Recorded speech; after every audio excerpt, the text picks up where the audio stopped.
തെരഞ്ഞെടുപ്പിന് ശേഷം ശ്രദ്ധേയമായൊരു പ്രസംഗം, അതും RSSൻ്റെ സർസംഘചാലകൻ്റെ പ്രസംഗം. TG ശ്രദ്ധിച്ചായിരുന്നോ? ഞാൻ കണ്ടു. അതിലെനിക്കൊരു 4 പോയിൻറ്റുകൾ തോന്നി.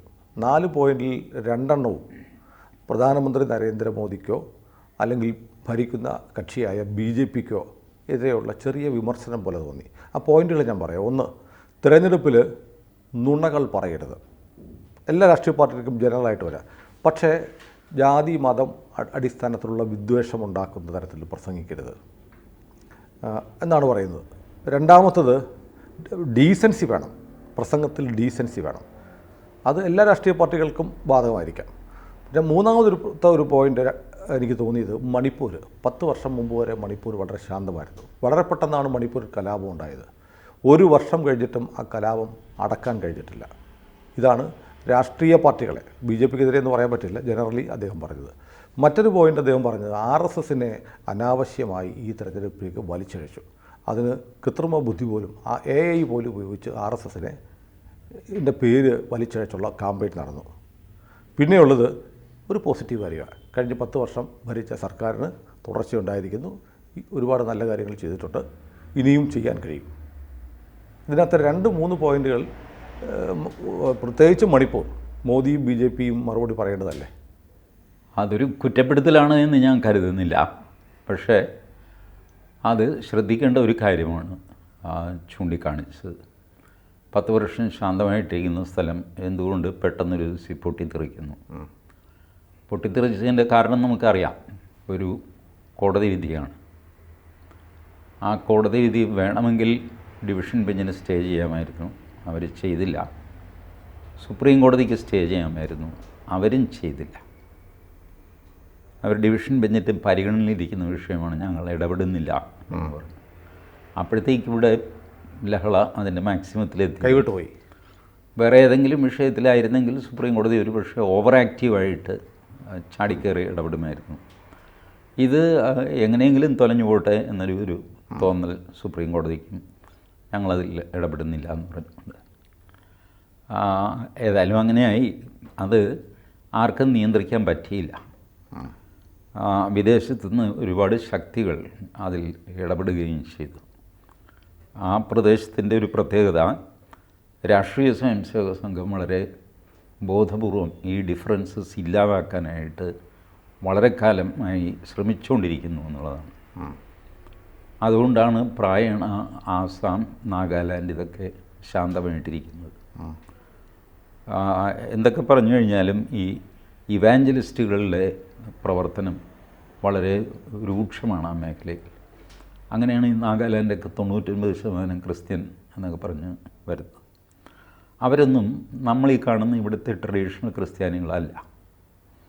ഇപ്പോൾ ഈ മണിപ്പൂർ പ്രശ്നം ഇവിടെ ഇട്ട് കത്തിക്കാൻ നോക്കിയിട്ട് വലിയ തീയൊന്നും പിടിക്കാത്തത് ഇവിടുത്തെ ക്രിസ്ത്യാനി അല്ല. അവിടുത്തെ ക്രിസ്ത്യാനി സാധനം ഒരു പക്ഷേ കത്തോലിക്ക സഭയായിരിക്കാം, അല്ലെ പ്രൊട്ടസ്റ്റൻ്റ് സഭയായിരിക്കാം, എന്തുമായിരിക്കാം.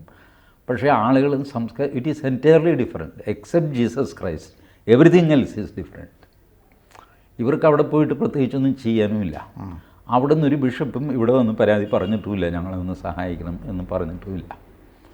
മണിപ്പൂരിലെ ആരെങ്കിലും എവിടെയെങ്കിലും ഒരു പത്രസമ്മേളനം, ഇവിടെ കേരളത്തിൽ ഒരുപാട് ക്രിസ്ത്യാനികളുള്ളതാണ്, നല്ല ഭൂരിപക്ഷമുള്ള സ്ഥലമാണ്, വന്നിട്ടില്ല, ചെയ്തിട്ടില്ല. They just don't care. ഇവിടുത്തെ സഭയോ സംഗതിയൊന്നും അവർക്ക് പ്രശ്നമൊന്നുമല്ല, അവർ വേറെ ഇതാണ്. അപ്പോൾ അതിൽ RSS ഒരുപാട് കാലമായി ഇവരെ യോജിപ്പിൽ കൊണ്ടുപോയിട്ട് നിലനിർത്താനുള്ള ശ്രമങ്ങൾ നടക്കുന്നു. അങ്ങനെയാണ് മണിപ്പൂരിലെ കലാപം മണിപ്പൂരിൽ മാത്രമായിട്ട് ഒതുങ്ങിയത്. അല്ലെങ്കിൽ കലാപത്തിൽ നമ്പർ 1 മിസോറാമാണ്. 95% നാഗാലാൻഡ്. മണിപ്പൂരിൻ്റെ അച്ഛനാണ് മിസോറാം, അപ്പൂപ്പനാണ് നാഗാലാൻഡ്, കത്തിക്കുത്തിനും വെടിവെപ്പിനും ഒക്കെ. നമ്പർ 2 ഈ ബർമയിൽ നിന്നുള്ള കുക്കികളുടെ വരവ്, ഇതൊക്കെ ട്രഡീഷണലി പ്രശ്നം ഉണ്ടാകുന്ന ഏരിയയാണ്. അപ്പോൾ അത് ഇത്രയും കാലമായിട്ടും 1 വർഷമായിട്ടും പരിഹരിക്കാൻ സാധിച്ചില്ലെങ്കിൽ അതൊരു പരാജയമല്ലേ? അതാണ് സർസംഘചാലകൻ ചൂണ്ടിക്കാണിക്കുന്നത്. അത് പരാജയമാണെന്ന് പറയുമ്പോൾ തന്നെ RSSൻ്റെ അതിൻ്റെ പ്രവർത്തനത്തിൻ്റെയും ഒരു പോരായ്മ അതിലുണ്ട് എന്ന് നമ്മൾ മനസ്സിലാക്കണം. RSSൻ്റെ വിജയത്തിൻ്റെ ഒരു രഹസ്യം അവരുടെ ട്രാൻസ്പെറൻസിയാണ്.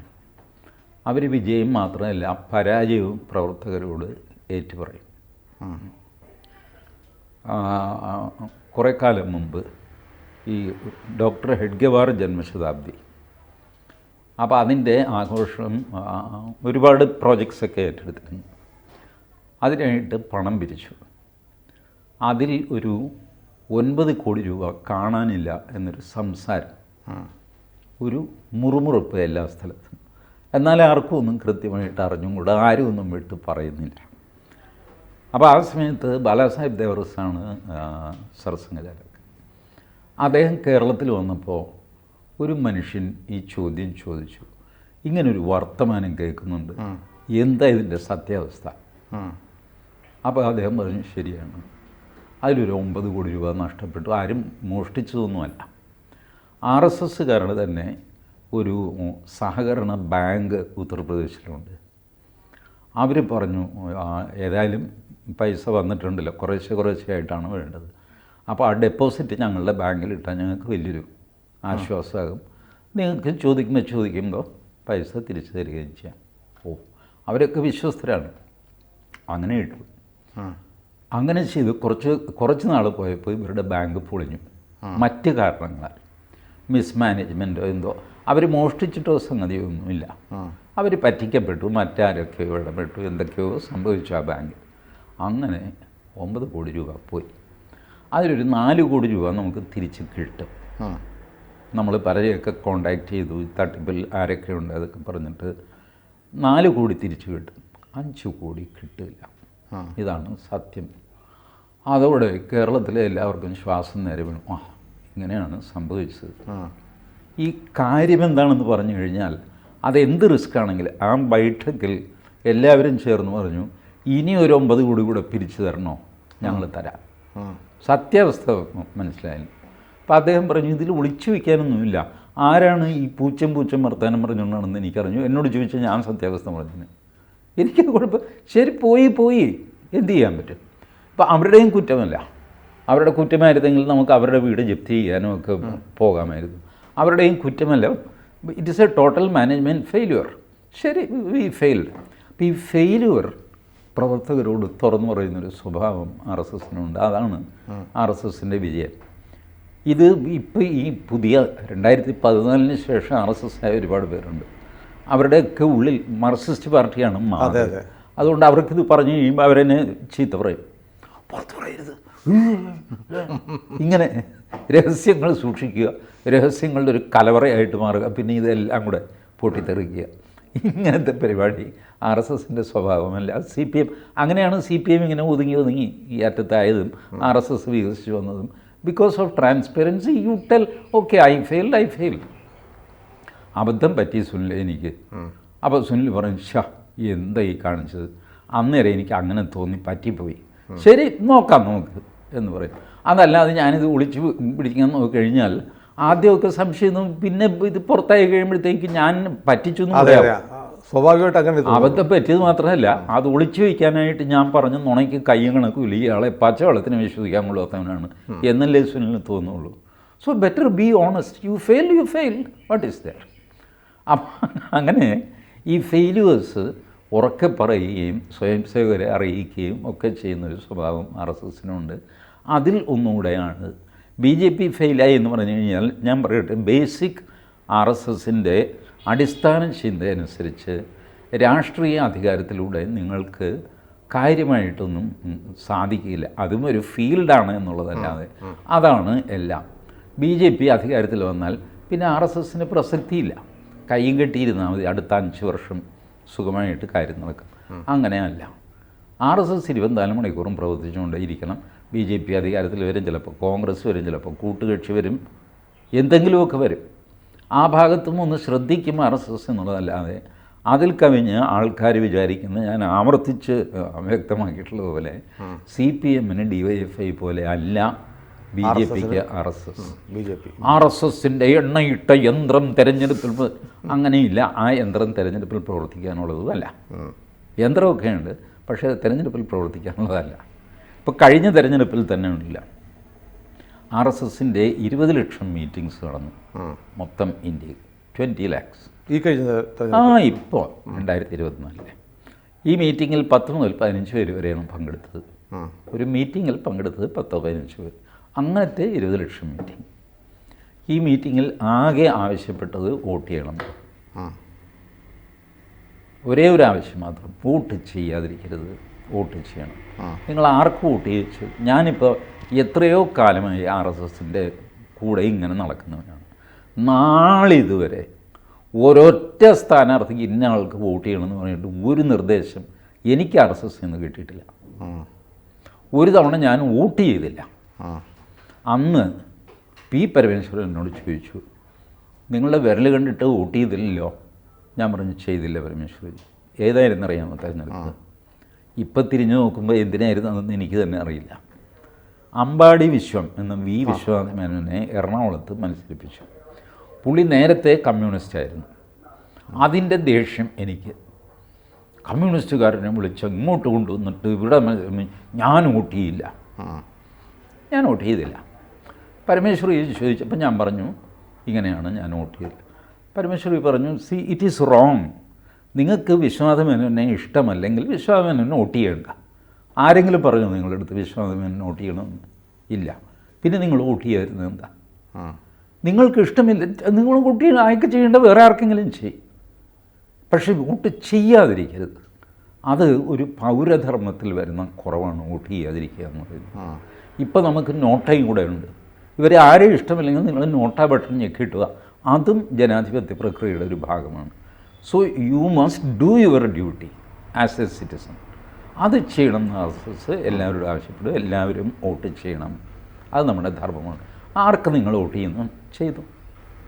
This is how it is going. അതുകൊണ്ടാണ് പലർക്കും ഈ ഒരു ഡൗട്ടുണ്ടല്ലോ, കേരളത്തിലാണ് ഏറ്റവും കൂടുതൽ RSS ശാഖകളുള്ളത്, UP-യേക്കാൾ കൂടുതൽ. എന്നിട്ട് കേരളത്തിൽ BJP ജയിക്കാത്തത് എന്താ? ഇത് തന്നെയാണ് കാര്യം. ഇത് തന്നെയാണ് കാര്യം. BJPയെ ജയിപ്പിക്കാൻ വേണ്ടി ഉണ്ടാക്കിയ സംഘടനയല്ല RSS. ബട്ട് ഏറ്റവും ഫ്രണ്ട്ലി ആയിട്ട് RSSനോട് പെരുമാറുന്നത് BJPയാണ്. RSSകാരും കൂടെ ഉള്ളൊരു പാർട്ടി BJPയാണ്. ഡെഫിനറ്റ്ലി RSSകാർ BJPക്ക് വോട്ട് ചെയ്യും. പറ്റുമെങ്കിൽ അവരെ ഒന്ന് സഹായിക്കും.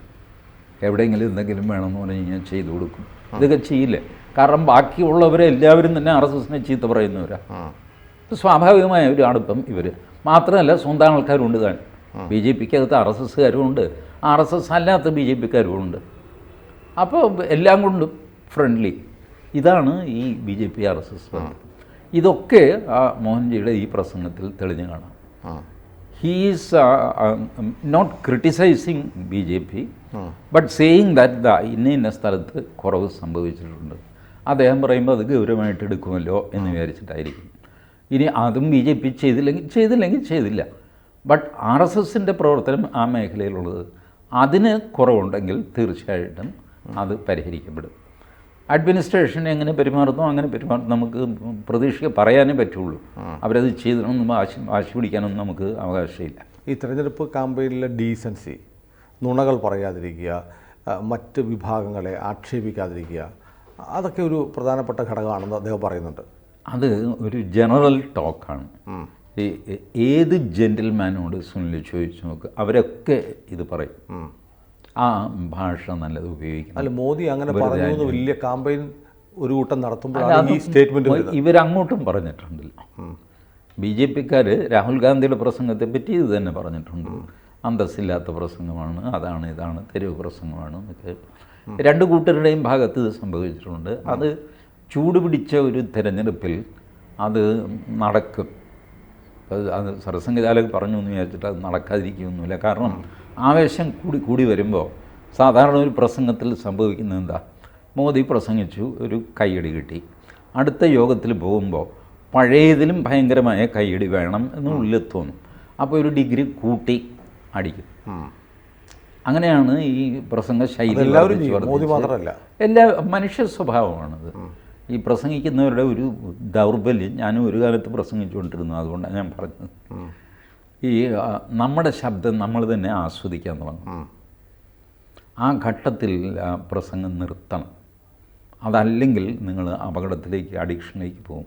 നമ്മളുടെ ശബ്ദം നമ്മൾ തന്നെ ഇഷ്ടപ്പെട്ട് നമ്മൾ തന്നെ പ്രസംഗം നീട്ടിക്കൊണ്ടുപോയി ആളുകൾക്ക് ബോറടിച്ചു എണീറ്റ് പോകാൻ നിർവാഹമില്ല. അതുകൊണ്ടാണ് അവരിയ്ക്കുന്നത് നമുക്ക് മനസ്സിലാകുന്നില്ല. ആസ്വദിച്ചിട്ടാണ് ഇരിക്കുന്നത്, നമ്മൾ തെറ്റിദ്ധരിക്കുന്നത്. ഇങ്ങനെ പ്രസംഗം നമ്മളെ കുഴപ്പത്തിൽ ചാടിക്കും. അത് സുകുമാർ അഴീക്കോടിൻ്റെ ജീവിതം ഒന്ന് നോക്കിയാൽ മതി. ഈ പ്രസംഗം കൊണ്ട് ജീവിതം അവസാനിപ്പിച്ച് കളഞ്ഞ മനുഷ്യനാണ്. സ്വന്തം ശബ്ദം ഇഷ്ടപ്പെടാൻ തുടങ്ങി. രാവിലെ എണീറ്റ് ഒന്ന് പ്രസംഗിച്ചില്ലെങ്കിൽ ഒരു സുഖമില്ല, വായിക്കൊരു രുചിയില്ല. ഡെയിലി 2 പ്രസംഗമെങ്കിലും നടത്തിയില്ലെങ്കിൽ വായിക്ക് രുചിയില്ല എന്ന് തോന്നും.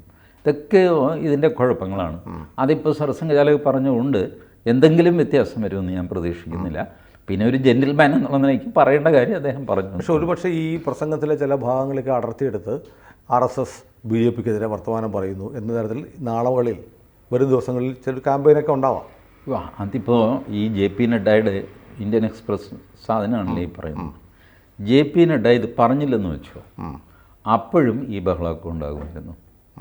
BJP തോറ്റു കഴിഞ്ഞാൽ RSS പാലം വലിച്ചു. ഇതൊരു സ്റ്റാൻഡേർഡ് സാധനമല്ലേ. എത്ര വർഷമായി റെഡിയാക്കി അലമാര വെച്ചിരിക്കുന്നതാണ്. ഈ JP നഡ്ഡ BJP പ്രസിഡന്റ് ആവാൻ BJPക്കാരെ ആലോചിക്കുന്നതിന് മുമ്പും കേരളത്തിൽ ഈ ആരോപണം കിടപ്പുണ്ട്. RSS അങ്ങനെ ചെയ്തു, ഇങ്ങനെ ചെയ്തു, മൂന്തേട്ടൻ അങ്ങനെ ചെയ്തു എന്നൊക്കെ പറഞ്ഞു. തെരഞ്ഞെടുപ്പിൽ തോറ്റു കഴിയുമ്പോൾ everybody needs A whipping boy. എന്തെങ്കിലും ഒരു എക്സ്ക്യൂസ് വേണം. അപ്പോൾ ഒന്നും കിട്ടിയില്ല. ഞാൻ പറയും സുനിൽ വരവെച്ചാണ്, ഞാൻ രക്ഷപ്പെട്ടില്ല. സുനിലിനും അറിയാം ഇങ്ങനെ രക്ഷപ്പെടാൻ വേണ്ടി പറയുന്നതാണെന്ന്. പക്ഷേ സുനിൽ ഒരു പബ്ലിക് ഫിഗർ എന്ന സ്ഥിതിക്ക് തിരിച്ചെന്തെങ്കിലും പറയാതിരിക്കാൻ പറ്റുമോ? സുനിൽ പ്രതികരിക്കും. ഇത് കുറച്ച് ദിവസം അങ്ങ് നിന്നിട്ട് പിന്നെ ഇറ്റ് വിൽ ഡൈ ഡൗൺ. അതുകൊണ്ട് ഈ അതിനകത്ത് ഒരു പ്രയാസം ആർക്കും തോന്നേണ്ട കാര്യമില്ല. RSSന്റെ പ്രയാസം ഉണ്ടായി എന്നാണ് പറയുന്നത്. RSSനെ വലിച്ചിഴച്ചു പലയിടത്തും. അത് ഇതിനു മുമ്പും വലിച്ചിഴച്ചിട്ടുണ്ട്. ഇതിലും വലിച്ചിഴച്ചു എന്ന് പറയുന്നത് RSS BJPക്ക് പാരമണതു എന്നുള്ള അലിഗേഷനെ ഉദ്ദേശിച്ചായിരിക്കും അദ്ദേഹം പറഞ്ഞത്. ഇല്ല, ഞാൻ പറയുന്നത് ഈ ഓരോ പ്രസംഗത്തിലെ ഓരോ വരിക്കും ഒരു മുനയുണ്ട് എന്നൊന്നും വിചാരിക്കേണ്ട. അതിങ്ങനെ പറഞ്ഞു വരുമ്പോൾ കൂട്ടത്തിൽ ഇങ്ങനെ പലവിധ കാര്യങ്ങൾ വന്നു.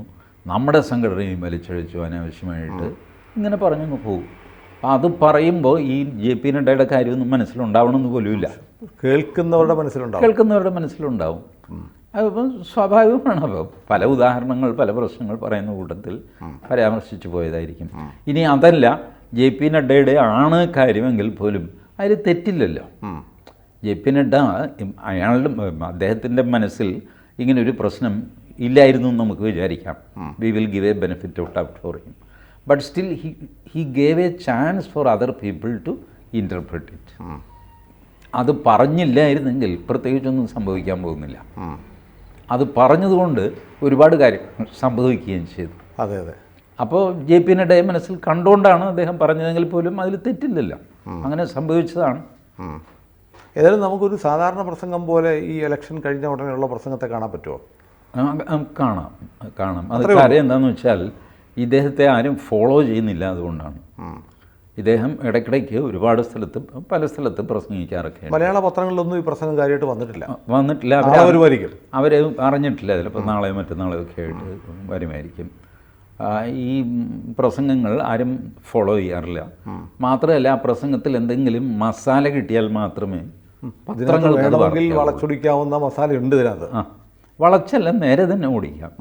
വളയ്ക്കൊന്നും വേണ്ട. കാരണം ഇറ്റ്സ് സ്ട്രെയിറ്റ് ആയിട്ടുള്ള പറഞ്ഞത് സത്യവുമാണ്. ഈ RSSന് വളഞ്ഞ് പിടിച്ച് അങ്ങനെ ചെയ്യേണ്ട കാര്യമില്ല. ഞാൻ മാധ്യമങ്ങളുടെ കാര്യം പറഞ്ഞത്, നമ്മുടെ മാധ്യമങ്ങൾക്ക് അത് ട്വിസ്റ്റ് ചെയ്യാനുള്ള ഒരുപാട് റൂംസ് കൊടുക്കുന്നുണ്ട്. ട്വിസ്റ്റ് ചെയ്യാതെ തന്നെ അവർക്ക് ഇത് പറയാം, ഇതാണ് ഇതിൻ്റെ അർത്ഥം എന്ന് പറയും. ഈ എല്ലാ സാധനവും ട്വിസ്റ്റ് ചെയ്താലേ ശരിയാവുള്ളൂ എന്നുള്ള മാധ്യമങ്ങളുടെ ഒരു പരിപാടിയുണ്ടല്ലോ, അതും ആവശ്യമില്ലാത്തതാണ്. ഇദ്ദേഹം മോഹൻജി ഭാഗവത് സർസംഘചാലകനായപ്പോൾ ട്വിസ്റ്റ് ചെയ്യാതെ തന്നെ പച്ച പ്ലെയിനായിട്ട് BJPയെ പറ്റി അദ്ദേഹം സംസാരിച്ചിട്ടുണ്ട്. ഫസ്റ്റ് ഇൻ്റർവ്യൂ അദ്ദേഹം സർസംഘചാലകമായി കഴിഞ്ഞപ്പോൾ ഏകദേശം എല്ലാ ചാനലുകൾക്കും ഇൻ്റർവ്യൂ കൊടുത്തു. മെയിൻ അന്ന് ടൈംസ് നൗ ഇവരൊക്കെ ഉണ്ടായിരുന്നു. അതിലൊരു ചാനലിൽ പുള്ളി പറഞ്ഞു, BJPക്ക് സംഭവിച്ചത് എനിക്ക് മനസ്സിലാവുന്നു. They got a nasty jolt. ഈ നാസ്റ്റി ജോൾട്ട് എന്നുള്ള വാക്ക് കോൺഗ്രസ് പോലും BJPക്കെതിരെ ഉപയോഗിച്ചിട്ടില്ല എന്ന്. ബട്ട് മോഹൻജി ഭാഗവത് ഉപയോഗിച്ചു നാസ്റ്റി ജോൾട്ട്. അപ്പോൾ ഇത് പറയാൻ അദ്ദേഹത്തിന് യാതൊരു മടിയില്ല. അത് കഴിഞ്ഞ് ഗുജറാത്തിൽ വെച്ചൊരു ഇൻ്റർവ്യൂവിൽ അദ്ദേഹം പറഞ്ഞു, ഈ അസുഖത്തിന് പല ചികിത്സകളുണ്ട്. ഒന്ന് മരുന്ന് കൊണ്ട് മാറുന്നില്ലെങ്കിൽ സർജറി കൊണ്ട് ശരിയായില്ലെങ്കിൽ ആ പോർഷൻ കട്ട് ചെയ്ത് കളയുക. ഇങ്ങനെ പലവിധ രീതികളുണ്ട് എന്ന് പറഞ്ഞു. BJP പറ്റി തന്നെ പറഞ്ഞു. പൊതിഞ്ഞു പിടിച്ചൊരു പ്രസംഗത്തിനിടയ്ക്കല്ല, BJP മേ ക്യാ ഹോ രഹാ ഹൈ എന്ന് ചോദിച്ചപ്പോഴാണ് ഈ ഉത്തരം. So he is very blunt in answering questions. അതുകൊണ്ട് പുള്ളിക്ക് വളഞ്ഞു ചുറ്റി വർത്തമാനം പറയേണ്ട കാര്യമൊന്നുമില്ല. നേരെ അങ്ങോട്ട് പറയും. അപ്പോൾ അതുകൊണ്ടാണ് ഞാൻ പറയുന്നത്, ഇതിന് നേരെയുള്ള അർത്ഥമെടുത്താൽ പോലും നിങ്ങൾക്ക് ആ സന്തോഷം കിട്ടും. വാർത്തയ്ക്കുള്ള സ്കോപ്പുണ്ട്. മോദിയെ മോഹൻജി ഭാഗവത് കുറ്റപ്പെടുത്തി എന്ന് നിങ്ങൾക്ക് പറയാനായിട്ട് അദ്ദേഹത്തിൻ്റെ വാക്കുകൾ വളച്ചൊടിക്കേണ്ട, നേരെ ആ വാക്കും കോട്ട് ചെയ്താൽ മതി. എന്നിട്ട് പറയുക ഇത് മോദിക്ക് നേരെയുള്ള കുത്താണ് എന്ന് പറയുക. യെസ്, മോദിക്ക് നേരെയുള്ള കുത്താണെങ്കിൽ ആണ്. So what? എല്ലാവർക്കും മോദിയെ കുത്താൻ, മോഹൻജി ഭാഗവത്തിന് കുത്താൻ പാടില്ല. പുള്ളി ഒരു കുത്തി എന്ന് വിചാരിച്ചാൽ മതി. ഇതിലൊന്നും വലിയ കാര്യമൊന്നുമില്ല. ഏതായാലും പ്രസംഗം ചർച്ചയായി വരുന്നതേ ഉള്ളൂ. ഒരുപക്ഷെ BJPയിലും സർക്കാരിലും അതിൻ്റെ പ്രതിഫലനങ്ങൾ ഉണ്ടായി വരാം. യെസ്. കൂടുതൽ വാർത്തകളും വിശേഷങ്ങളും നിങ്ങളിലേക്ക് എത്താൻ ABC മലയാളം സബ്സ്ക്രൈബ് ചെയ്യുക, ബെൽ ബട്ടണും അമർത്തുക.